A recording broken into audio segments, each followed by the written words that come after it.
600 talents of silver per year, 300 warships, triremes, 13 meters of a statue covered in pure gold, and a number of citizens and slaves so vast that history often prefers to ignore their names and focus only on the monuments.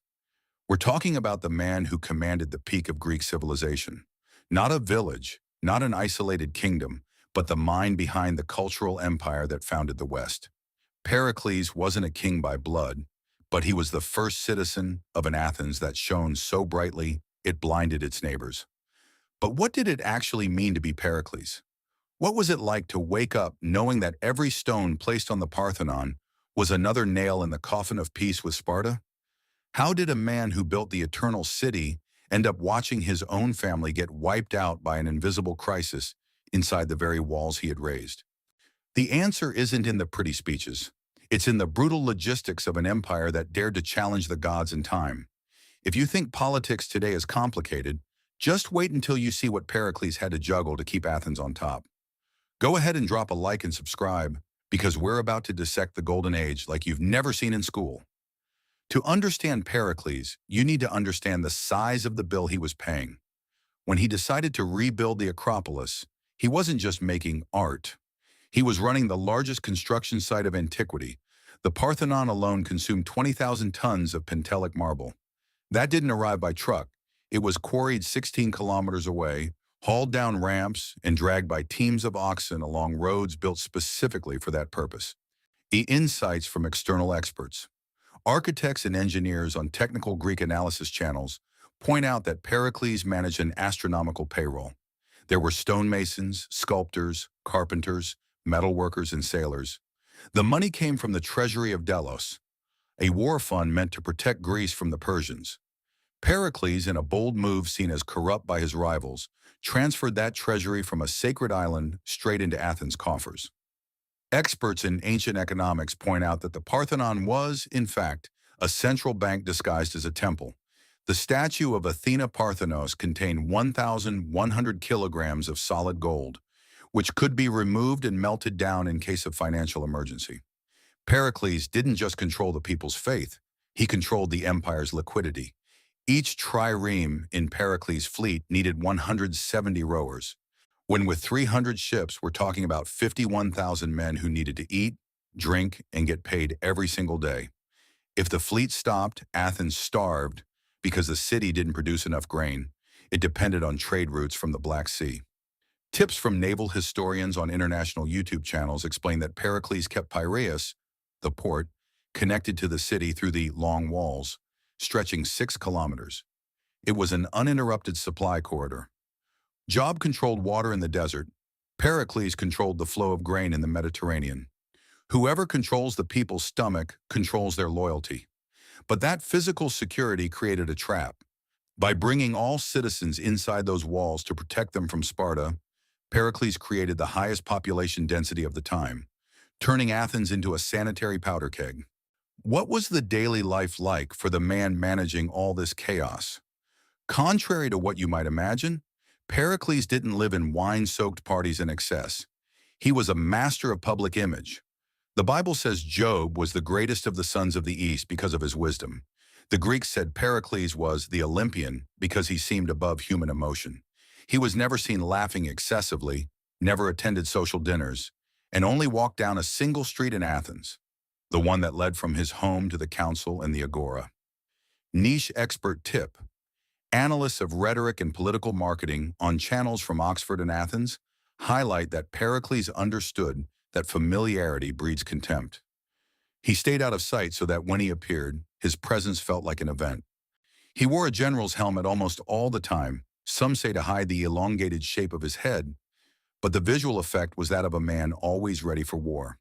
While other politicians shouted and gestured, Pericles spoke with a terrifying calm. He didn't persuade through fear, but through cold logic.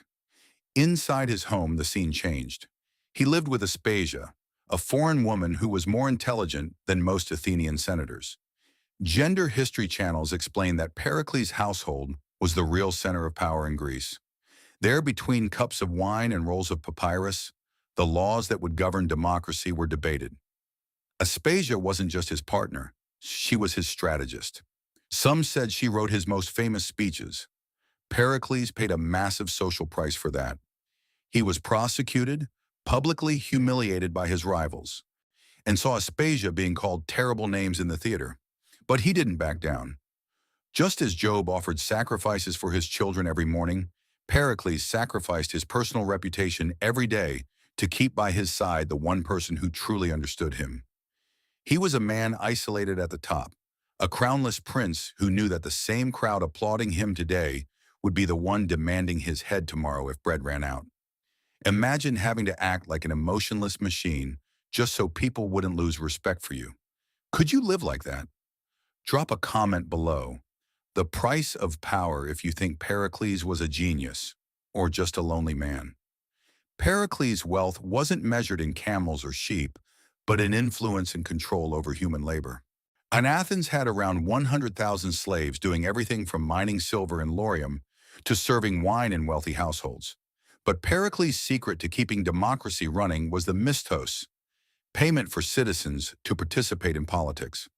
Before him, only the rich could serve as jurors or council members because they had free time. Pericles started paying ordinary citizens to exercise their citizenship. Insights from external experts. Specialists in international political economy on YouTube point out that Pericles essentially bought social peace by turning every Athenian into a state employee. Money that was supposed to defend Greece was paying the wages of jurors and poor sailors.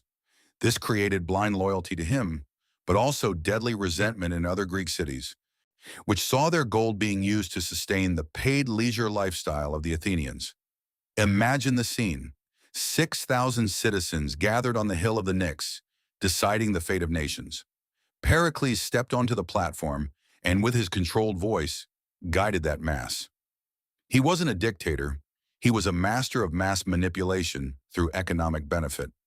Job 29 says princes fell silent when Job spoke. In Athens, the silence came from respect mixed with financial dependence. But this system required constant expansion. Athens needed more taxes, more colonies, more control over trade routes. Pericles turned democracy into a hungry empire. He knew the system only worked as long as there was cash flow. If the silver mines stopped or the allies rebelled, the golden age would collapse like a house of cards. The price of being the richest man in the East for Job was moral responsibility. For Pericles, it was maintaining a political machine that could never stop growing, at the risk of devouring its own creator. The day protection turned into destruction began when Sparta finally declared war. Confident in his strategy, Pericles convinced all the inhabitants of Attica to abandon their farms and move inside the walls of Athens. Just as Job saw his herds carried off by the Sabaeans, Pericles watched Athens' farms burn under Spartan attacks. But he didn't care. He had the walls and he had the sea.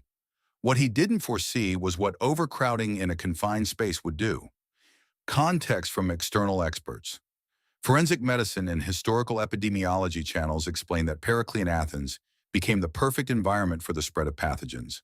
Thousands of people living in makeshift shelters, without sanitation, drinking from overloaded cisterns. In 430 BC, an invisible biological crisis, believed by many today to have been typhoid fever or plague, entered through the port of Piraeus. Pericles' messenger didn't bring news of raiders, but of bodies dropping in the streets. The shield he built to protect the people became the cage that killed them. The description given by the historian Thucydides is almost identical to the suffering of Job. People had intense fevers, burning throats, skin lesions.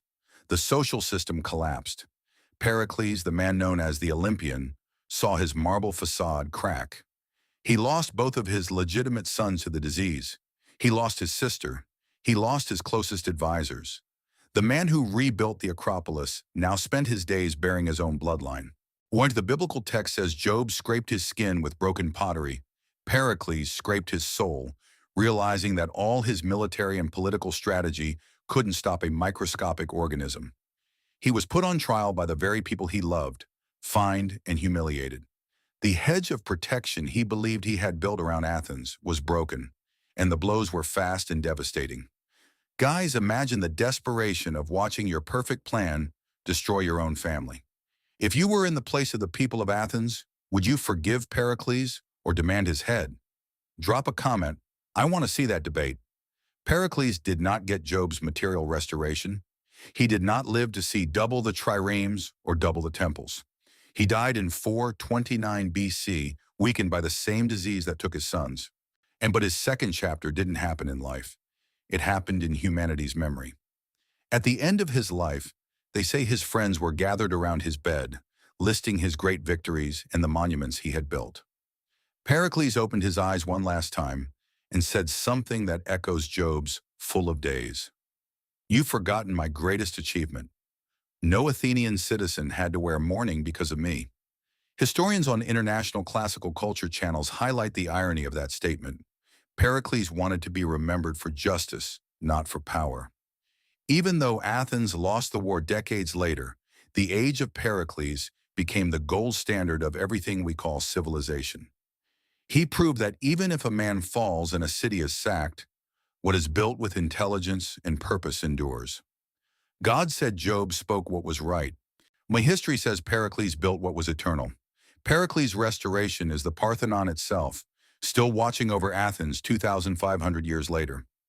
It's the plays of Sophocles and Euripides that we still stage. It's democracy, which with all its flaws, we still try to practice. He went from the peak of wealth to the ashes of personal tragedy. But unlike his rivals who only wanted military glory, Pericles invested in the human mind. He died old, full of glory and pain, leaving a legacy that can't be measured in sheep or talents of silver. If Job teaches us to suffer with integrity, Pericles teaches us to build with vision, knowing that the price of power is high, but the price of mediocrity is total oblivion. He didn't see his sons again, but he saw Athens become the school of Greece and eventually the teacher of the world. The life of Pericles shows us that the peak of power isn't a place of rest. It's an invisible battlefield. He had everything: the wealth of an empire, the love of the most brilliant woman of his era, and the adoration of a crowd. And he lost almost everything: his sons, his health, and his political position. But like Job, Pericles isn't defined by what he lost. He's defined by what he held on to when he had nothing left. He held on to the conviction that Athens was an experiment worth it, even if the cost was his own happiness. The Golden Age wasn't golden because there was no suffering. It was golden because there was a man who knew how to turn pain and pressure into marble and thought. The story of Pericles is the most honest portrait that success leaves scars. He built walls to protect and ended up creating a cemetery.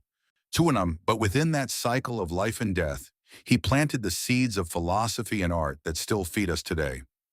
The book of Job and the life of Pericles speak across the centuries, reminding us that integrity and vision are the only things that survive when the desert wind or the plague of the city knocks down our houses. Maybe you're living your own siege right now. Maybe you feel like your walls are suffocating you instead of protecting you. Pericles' example doesn't give you a guaranteed happy ending, but it gives you permission to be ambitious, to build something that outlasts you, and to understand that the price of greatness is often loneliness. In the end, Pericles wasn't restored with double the possessions, but with immortality in the memory of everyone who believes that beauty and reason can overcome barbarism.